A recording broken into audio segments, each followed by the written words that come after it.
What's up, guys? A.W.O here. Aaron will order on his wrestling channel.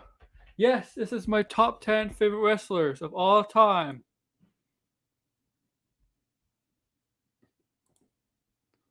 My personal top 10, not yours. But first, we get into that, make sure to do me a favor.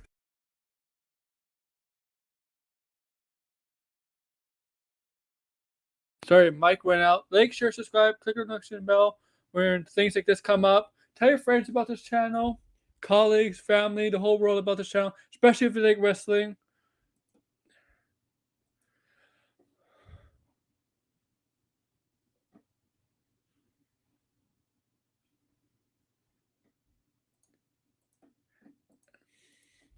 But if you really like wrestling, if you're in the comments, you can always post your top 10 wrestlers too if you want.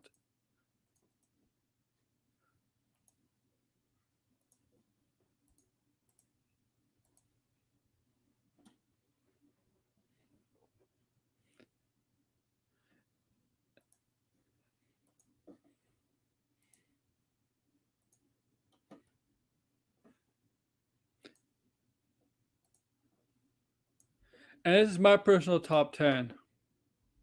My personal top 10, guys. A.W.O's top 10 favorite wrestlers. And I'll let you tell you something. There's only a few current ones on this list because I've been watching wrestling for over 25 years. So a lot of wrestlers in this list are not have been a lot of wrestlers in this list have been around a lot longer than the current superstars. And I only have a few of them in my top 10 that are still technically wrestling right now.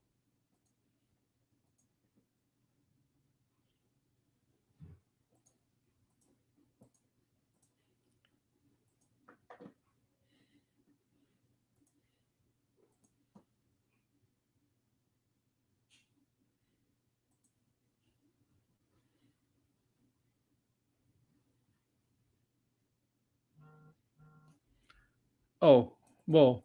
Oh, my TikTok went off. Sorry. That was TikTok that went off.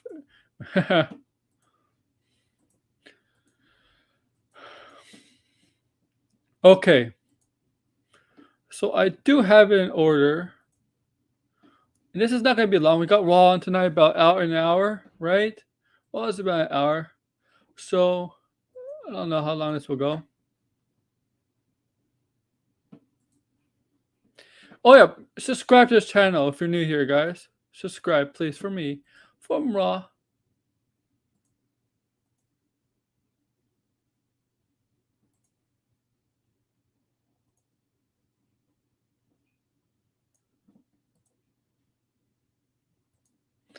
Okay, guys. Top 10. We're going to start off with number 10. Number 1.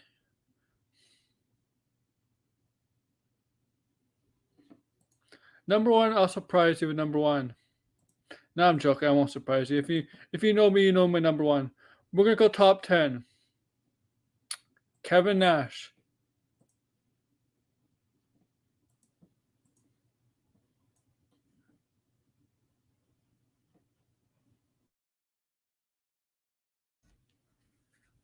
And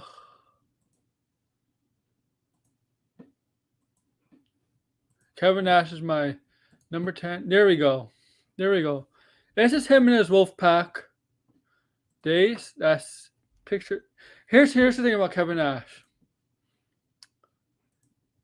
I like him as Kevin Nash in WCW. I did not like him as Diesel in WWE.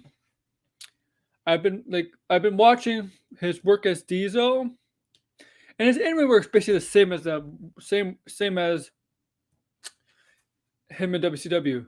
But it's his character that bore me. It's his character that bore the shit out of me in WWE or WWF at the time. Was the Diesel character that really bored me. Like he wasn't able to show off his personality. He always had to play this tough guy and barely show off his personality. Once he got to WCW, he was able to show more to this tough guy. personality that Kevin Nash has. The thing is, he had charisma, natural charisma.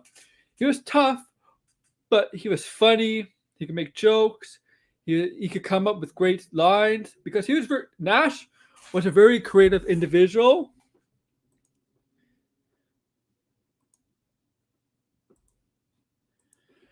And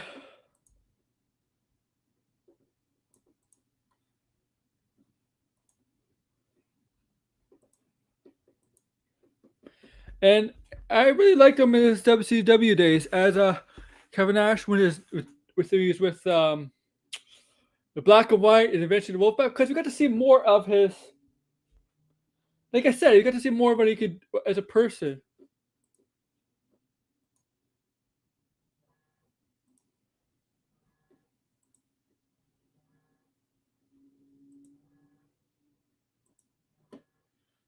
More as a person.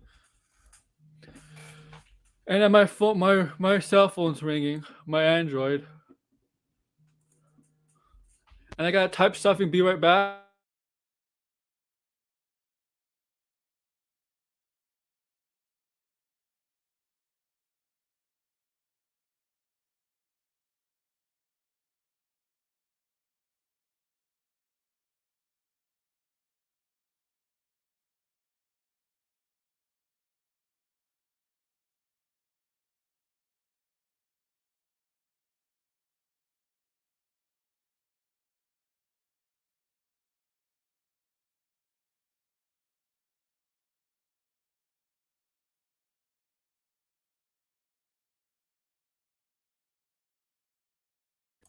I'm back. I'm back.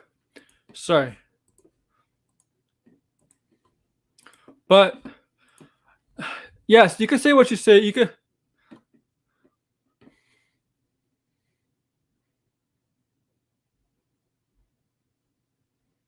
Yeah, I don't believe everything. Don't believe everything you hear. So yes, you can say Kevin Nash was might have too much creative control, might have too much influence in WCW, which he probably did. Which he did, obviously.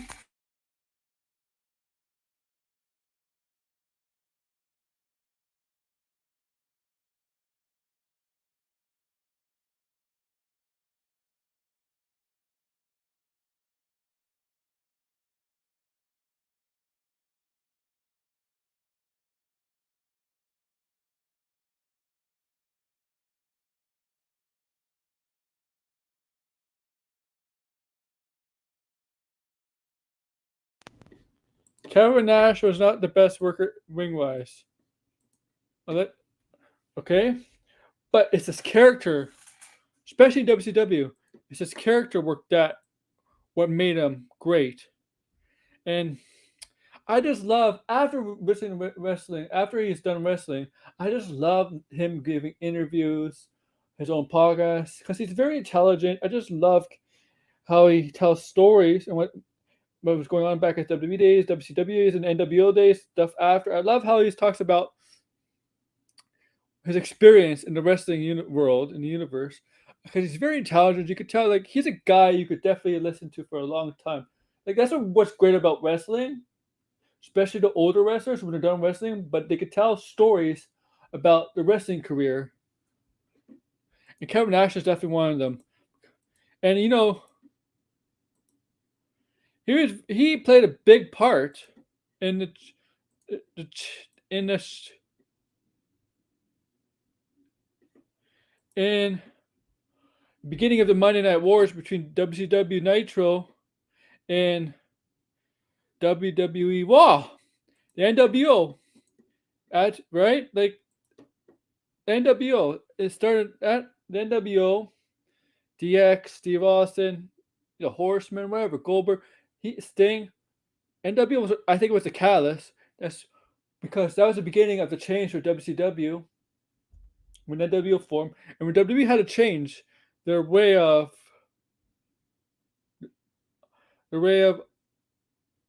on on TV product. Get away from the cartoony stuff, the cheap cartoony stuff, the cartoon gimmicks, and bring in the more hardcore stuff, the more attitude stuff. swearing, sex appeal, rebellious, stuff like that. And that's that to there. And eventually, yeah, that's much I can say. And Kevin, yeah, that's my number 10, Kevin Nash.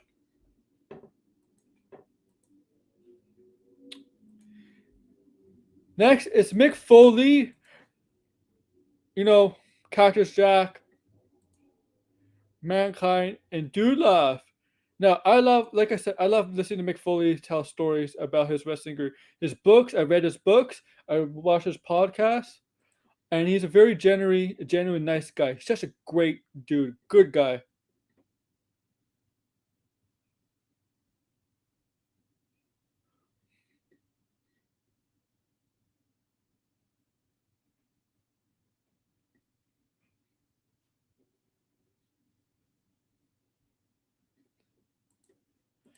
Jerry, such a great guy. And then let me tell you, he's not the best in-ring worker, but what he does, psychology-wise, he was good. This guy, Mick Foley, man, look at this, look at him. You think that's a wrestler? His body? No, man. But this guy would put his body on the line, man. He would hurt himself just to hurt his opponent. Look, he had his ear kind of chained off or ripped off.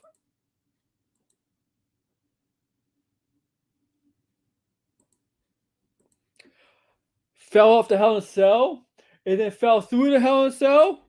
Put himself on thumbtacks. I almost said thumbtacks. I don't know what a thumbtack is. Got speared through flaming table. Edge. There was this one incident where in ECW, him and Terry Funk were on the mat, and a bunch of people from the crowd were throwing steel chairs onto them, piling up a bunch of steel chairs onto Mick Foley and Terry Funk.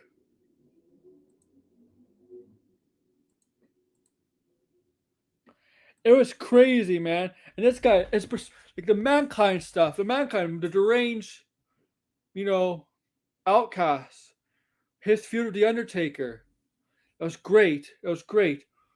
He becomes Dude Love when he introduced his awesome tag team partner, and he became a heel. Dude Love, the hippie, the persona he used as a teenager and child, the one he actually came up with years ago. Then the Cactus Jack, the one he used in WCW, the more sinister like persona of Mankind.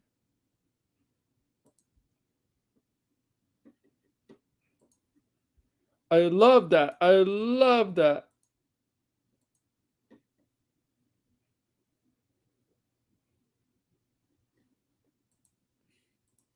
I and this guy, man, it's just the respect I have for Mick Foley for putting his body on the line just to freaking entertain us all, man. I mean, this guy's alive. He's alive, but you know what? Like, there's no way I'm not. I'm telling you one thing. This guy has definitely more guts than me, and he probably has more guts than anybody that's listening to this or we're gonna watch it later.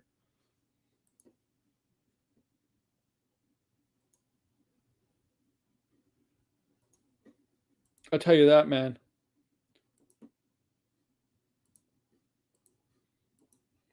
Yeah, so number 9 is Mick Foley. 8.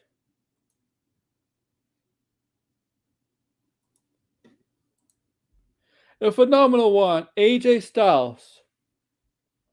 So he's more of a recent superstar. He's still wrestling to this day in WWE.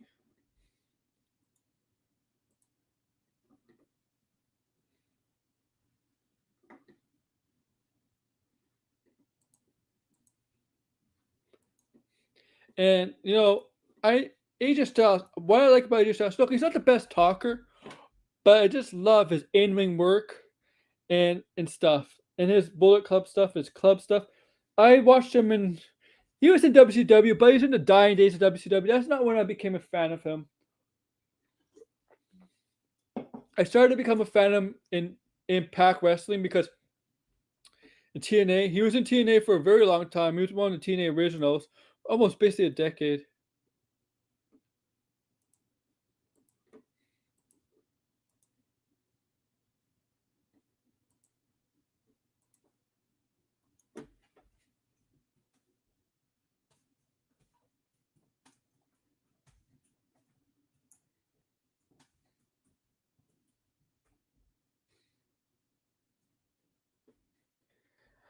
And yeah, this guy, he's not the best talker, but his matches, man, they're like 5-star caliber matches in Impact, champion a few times.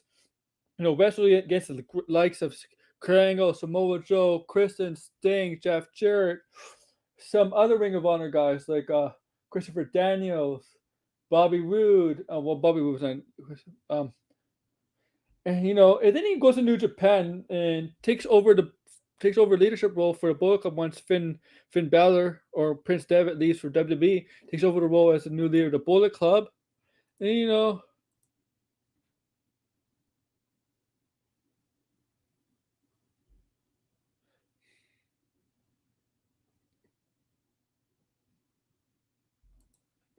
and and then signs to WWE 2015, makes his debut 2016. And here's the thing: if you in Bullet Club, if you sign a contract to go with to WWE, your members, your stable mates, they will turn on you, and that's what happened. So he goes to WWE 2016. What does he do? He makes his debut at the Royal Rumble as number 3. And, his first WrestleMania match with Chris Jericho, becomes champion. And later in 2016, heel has the club. He has some great matches along the way. Like this guy, Shinsuke Nakamura. This guy's just personal 5-star caliber matches. One of the best in the ring ever. I remember in the mid 2000s.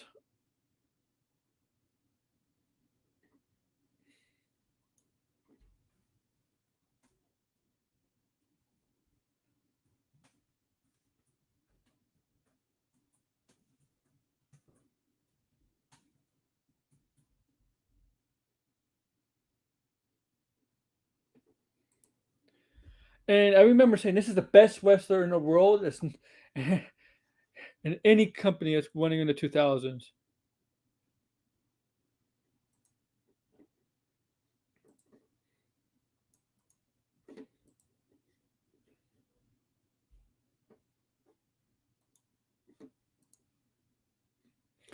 And I just love this guy as a wrestler, man. I look at phenomenal forearm, the Styles Clash.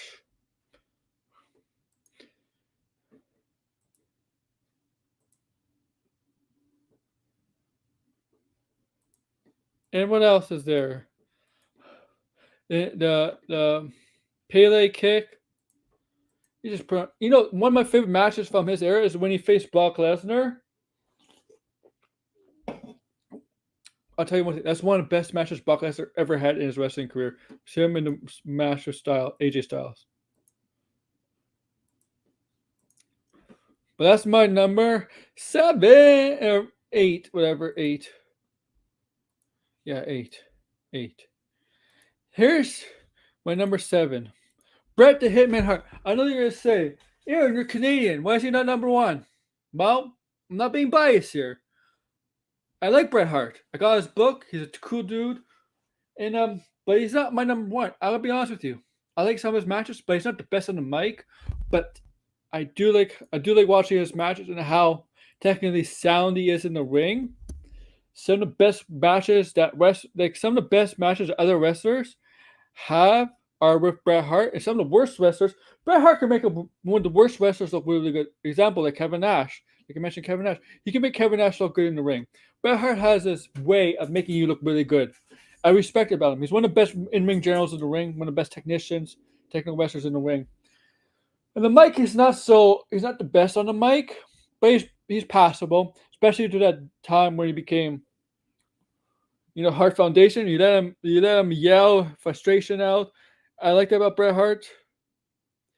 He was such what I like about Bret Hart. He was such a good guy, good fan favorite, good to the kids. You can say he's a little salty now, but you just gotta watch this guy matches, man. And how if you want to watch if you're an aspiring wrestler, Bret Hart is definitely one of the few wrestlers I would definitely look up to as someone how to work a match, how to be technically sound, not to hurt your opponent, stuff like that. And that's definitely Bret Hart's right up there, man.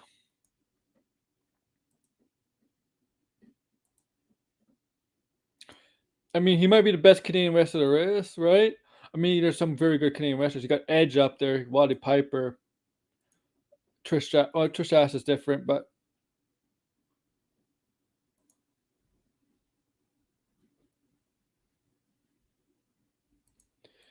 he's just a he's just a generally good wrestler, man. One of the best in the ring overall, man.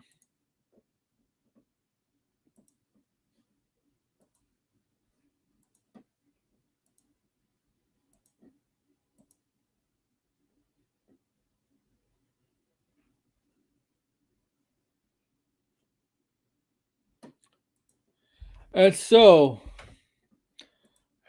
man, yeah, I'm gonna try to get this done before WoW in football, guys. I got to watch the Bills and the Titans, and also they're gonna be Vikings and the Eagles, and it's also WWE WoW, as you know. Before I get to my number 6, I did do a video on this. Go check it out. Survivor Series this year, 2022 Survivor Series. Triple H as announced there's going to be 2 War Game matches, one for the males and one for the females, the men's and women's division. At this Survivor Series, upcoming Survivor Series in late November, be War Game matches. So the War Games will not be on NXT anymore. They're going to be on the main roster, and the storylines are not going to be Raw versus SmackDown driven. They're going to be more storyline driven, like what's going on in the current brands. It's not going to be like, oh, Raw versus SmackDown, which makes sense. I like that. The thing for me,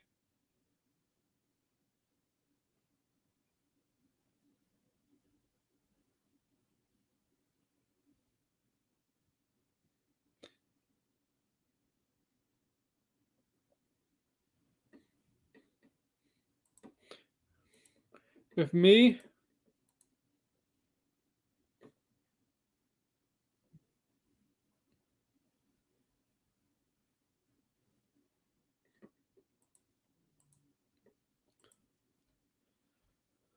I'm excited for that.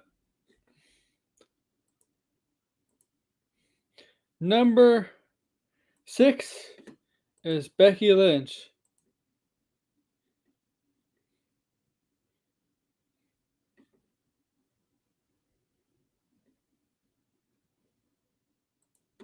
It's Becky Lynch. I've always liked Becky Lynch before she became the man. Before she became the man, I always liked Becky Lynch.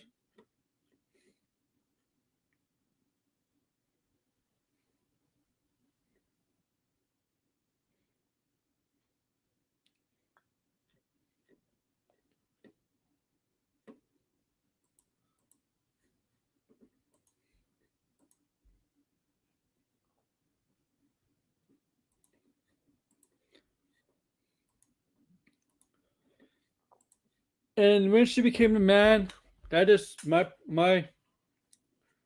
fandom for her just blew up even more. And I just love how she is. She's really a nice person. I know people that met her. She's generally a nice person, a good person. She's married now. She has a daughter with Seth Rollins. Her personality when she became the man, rebellious like, Austin like, people love that.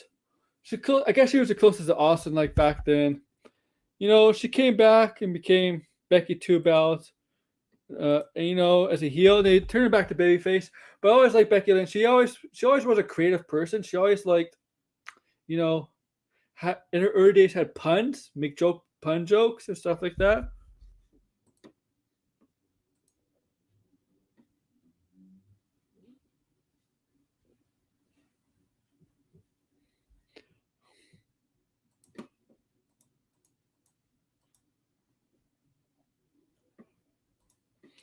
And I know she has a staying relationship with Charlotte, who used to be her best friend. Charlotte and Becky Lynch were used to be really, really good friends. Really good friends. Now it's not so much. I guess popularity and jealousy got the better of them as a relationship. But she's out now with an injury. Oh man, I gotta go bathroom. I'll be right back. I really do have to go bathroom.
Okay, I'm back.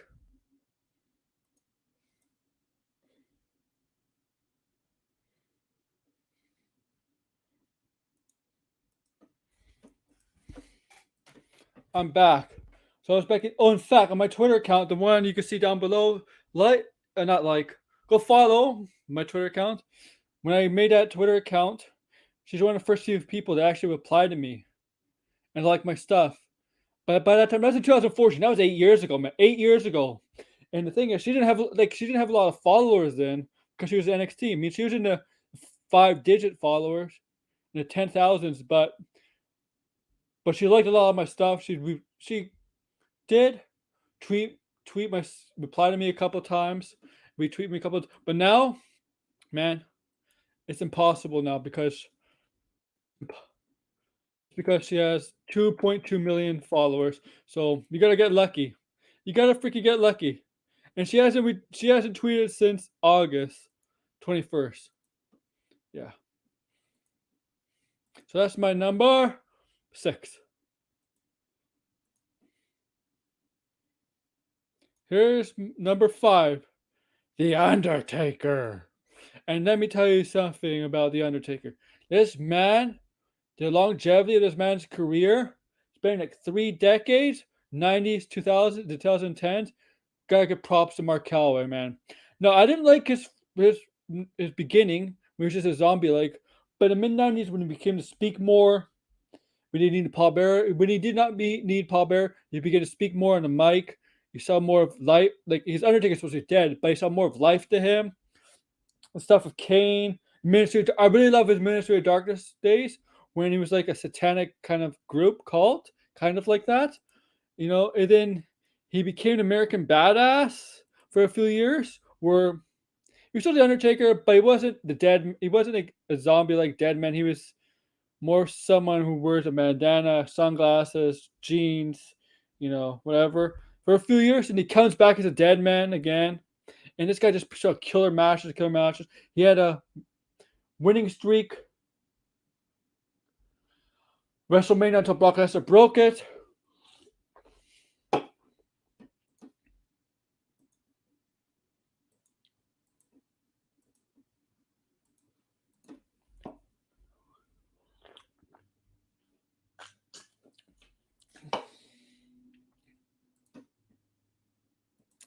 He lost to Roman Reigns again, but his WrestleMania matches with Shawn Michaels. This guy, and the guy is just a generally laid back dude. If you hear him talking in interviews, he's just a generally good laid back dude. Undertaker, man. Mark Calloway, he's been wrestling hurt a lot for 30 years, man. And he's retired now. Rest in peace, buddy. I mean, not like death, but I mean like the character. Rest in peace. Mark Calloway still alive. But that's what I mean.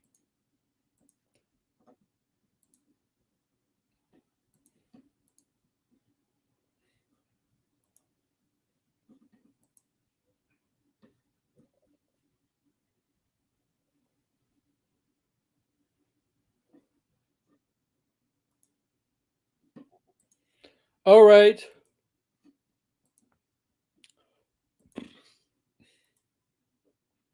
All right. So top 4. And then I'll let you go, do your business, whatever you want to watch. Here we go, top 4.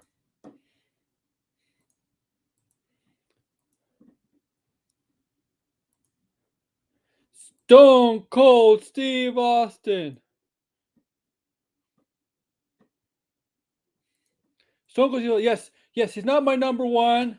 You all know my number 1, but Stone Cold's definitely up there, man. Steve Austin, I love his podcast and his spoken skull sessions. When he interviews a bunch of wrestlers from W or whatever, talk about their life and career. I love Stone Cold. His wrestling career, man. Such a good in WCW. Such a good wrestler in WCW, but he did not. There was nothing for him. There was no room for him to grow in WCW. He went to WWE and he started off with a terrible ringmaster gimmick, but then that killer promo, Jake the Snake Roberts, the King in the Ring. Austin 316 says, "I just whipped your ass." Yeah, that's the next day you saw those Austin 316 shirts everywhere and signs. And Stone Cold Steve Austin 316 was born after King of the Ring. And this guy is what help led. Austin's what help led. Yeah, to there, okay, into helping WWE get back on track and beating WCW. Him as Stone Cold, the rebellious rattlesnake, cold-blooded, no shit, no, doesn't take any prisoners. Him rebelling against the authorities, the bosses, the corporates. Vince McMahon, the owner of WWE or WWF. Him. That's Stone Cold, man. And I mean, like, look at this. Look at this. I have something for you guys. I'm not gonna get hit for this, but look at this. You just look at this. Give me a hell yeah! I said, give me a hell yeah!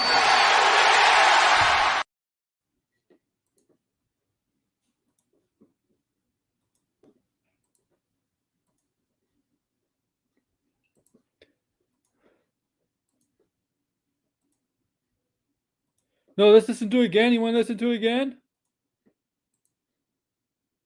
Give me a hell yeah! I said, give me a hell yeah! His career is. He was at the prime, but the problem is his prime, his peak was very short because of what happened between him and Owen Hart when he injured his neck at SummerSlam '97. So Austin, while he was at the top of his game, in terms of popularity, his wrestling career, he couldn't wrestle for a long time. He only wrestled about 97. From then, he injured 97. So about like 6 years after that, from 97 to 2003, because of the neck. And he had some great matches. Let me tell you that. Bret Hart made him look like $1 million. Owen Hart.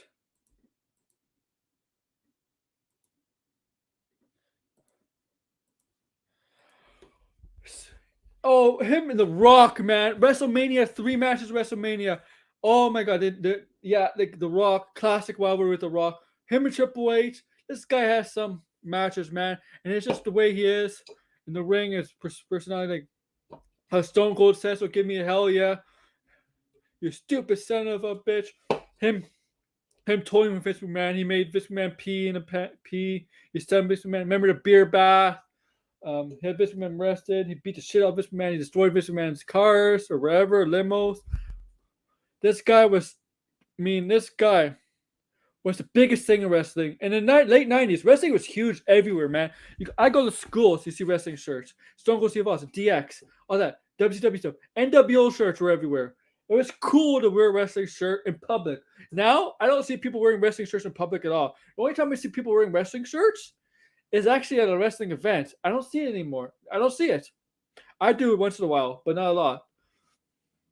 I don't see a lot of people wearing wrestling shirts anymore, or wrestling merchandise. Only when they go to a wrestling show where it's Raw, SmackDown, Dynamite, Indie show, whatever. That's the only time I see people wear wrestling merchandise. And I thank you for liking. If you're new here, make sure to subscribe. I gotta check my phone.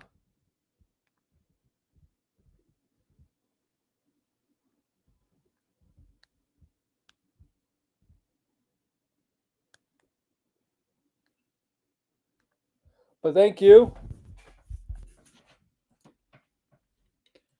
But yeah, Austin, man. And check out his podcast at Broken Skull Sessions when you can, man. Okay. Let's go for number 3.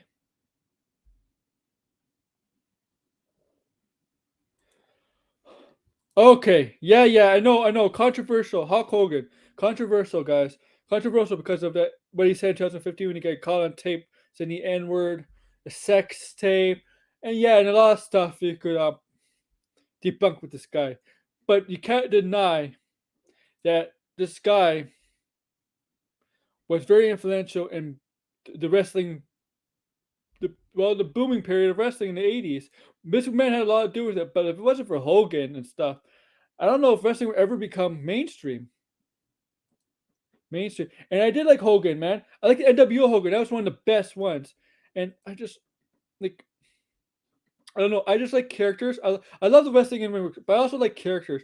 To me personally, if you're a good in-ring worker, but you don't have character, to me, you're boring. But if you have good character work and you're okay wrestling, or not okay, I could give you a pass. But if you're a good in-ring worker and have a great character, that's just perfect for me. That's the Golden Cup, whatever. That's a perfect match. And while Hogan was not like, here's the thing, Hogan wasn't a great wrestler, but he didn't need to be.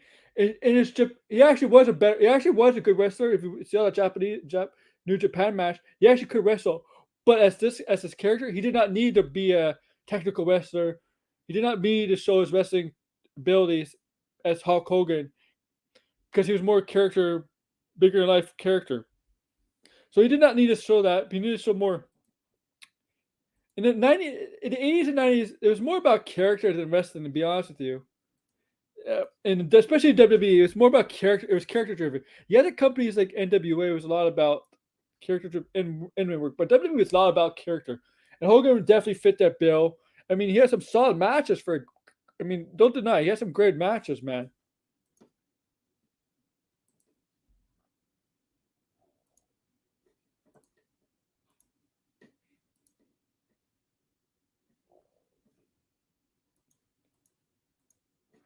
And we turn heel. That's one of the biggest things in wrestling history. Biggest that made it that the debris the fans were throwing at the A.W.O and Hogan when he turned and bashed at the beach in '96. That's one of the biggest moments in wrestling history, man. The greatest babyface hero, childhood hero, turning his back on everybody. And what this guy has done for wrestling is like he's made it. He helped make it mainstream when he started to get celebrities to go to the show. From Cyndi Lauper, remember? Mr. T, yeah, stuff like that, you know. And then Muhammad Ali. And then, every WrestleMania, WWE started to get more celebrities to the shows. Not just to the shows, not just to watch, but actually be part of the show. Backstage interviews, the do the ring, the announcing, they should get him involved.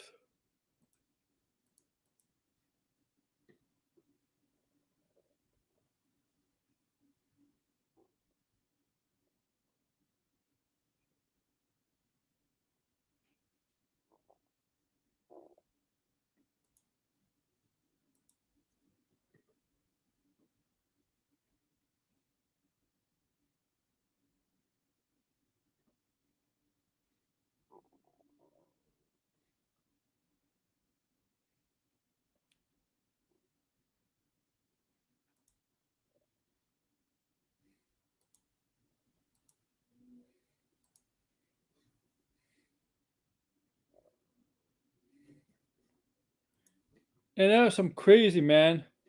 And, whether you could whether you like Hogan or dislike Hogan, you cannot say you cannot deny he had a big impact on the wrestling industry as a whole.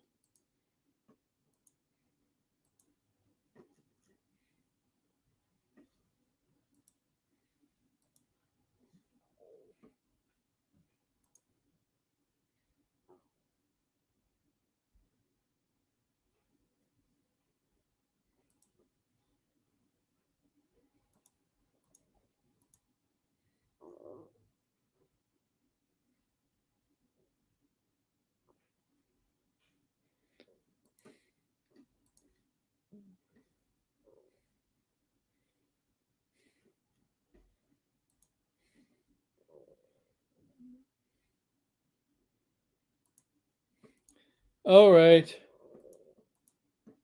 Number 2, freaking Roman Reigns. Roman Reigns. Now, I always liked Roman Reigns. The guy, I'll tell you something. Before I get into his wrestling career, you can say what you want about his wrestling. The guy, I think I said this for almost everybody. The guy's generally the nicest guy. One of the most generous, nicest guys you could ever meet. I have experience. One of the nicest dudes. Good with the fans. Good with the kids. Like, there's nothing bad to say about him as a person. As a wrestler, I think people underestimate him as a wrestler. Some people say he's not good in the ring. I think he's good in the ring. I think he's always been good in the ring. Maybe he was just built up wrong as a babyface. They would try to push him too hard to get in the fans' favor. But I always like Roman Reigns. I've always liked him. He has some great matches. I mean, the feud with Braun Strowman.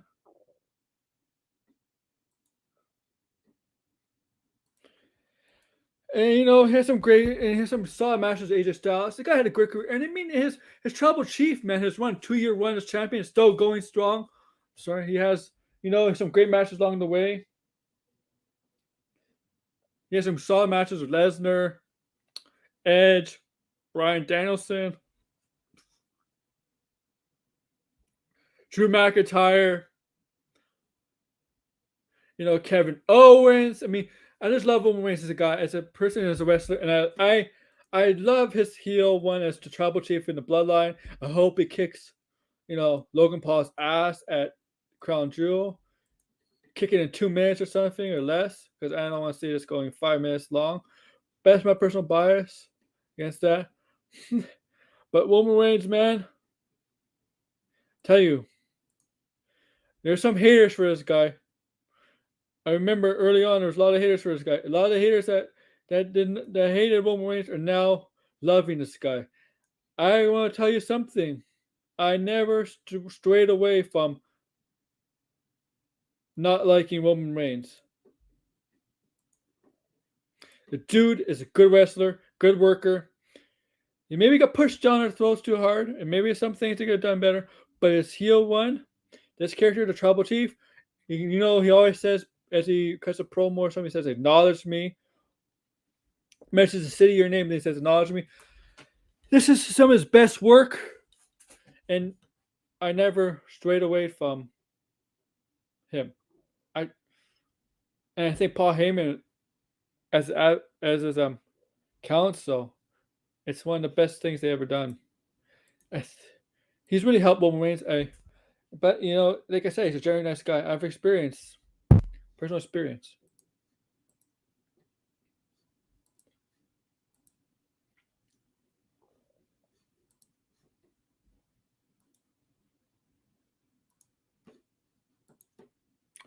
No. My number one. Who could be number one? My number one favorite wrestler. If you know me on Max's channel, you know me. I'm a fan of this actor, and I'll give you a hint. He has a very big comic book movie coming in October, and I'll give you 3 seconds. Yep, it's him. You know him. You know him. This guy, The Rock, or Dwayne Johnson now, as you know. Some of you might know him as, and I don't have that. I don't have that in here. Whatever. Yeah, The Rock.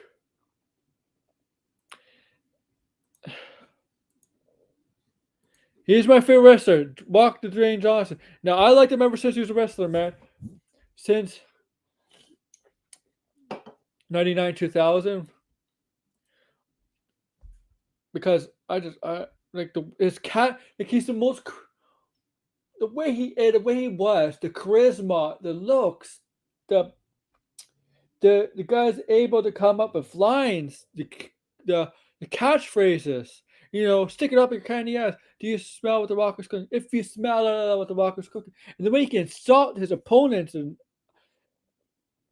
promos and stuff, like he's probably the top 5 in that sense of creating of a character, be able to create his own promos and words for his own promos. He doesn't need something to be written for him. He probably writes himself, for on his arm or whatever to go over. But he's probably one of the best creatively for his promos. And in the ring, he's tremendous in the ring too. Very athletic, very skilled in the ring. Champion multiple times. Acts like a movie star, Has, he's funny. Can be serious, but he's very funny. makes fun of people as The Rock. And yes, he has a movie career now, full-time actor. You know, he's going to be appearing in Black Adam. Black Adam coming up on October 21st, which I'm going to see. I hope it's good.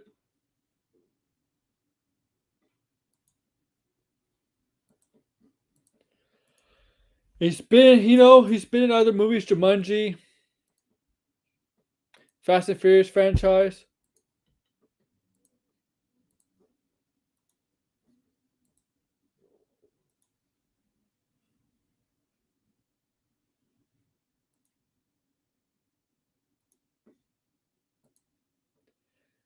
And he's always been like some of his best matches I remember from was Rock and Austin, 3 WrestleManias. Rock and Mick Foley, the Royal Rumble match. Rock and Triple H had some great matches. Such tremendous. I mean, Rock and Cena. Yes, The Rock came back to face Cena a couple times. His last wrestling match was against Eric Rowan at WrestleMania. That doesn't count.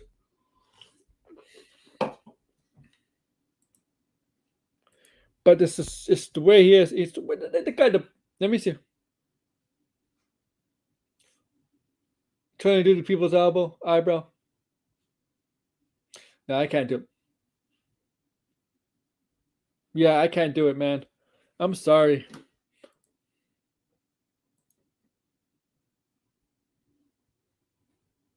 Well, I did there. I can't do it with the other eye, though. The Rock Bomb, the People's Elbow, the SmackDown Hotel. And well, obviously this channel is, well, based off of, right? Laying the SmackDown. As you can see. Yeah. That's why my number one, guys. My number one. You know what? I'm going to end it here, guys. We got half an hour to the football game in Raw. So we got about, actually 25 minutes to the football game in Raw. Once again, Bills and Titans, Eagles and Vikings. I think the Bills and Titans are on now, so I'm going to go watch it after this. And then you got Raw at 8 o'clock. But yeah, what you do as I end it, put down your top 10 list, or put down somebody. It doesn't have to be top 10. It can be top 5, top 3, or just put down your favorite superstar in the comments below. But make sure to smash that like button. If you're new here, tell your friends, tell your colleagues, tell your family, tell the whole world about this channel, especially if you like wrestling. And make sure to click the notification bell for things like this to come up in videos. Remember, I do have a video on the Survivor Series stuff. But yeah, guys, with that, A.W.O. presenting the latest SmackDown is out, guys. Take care.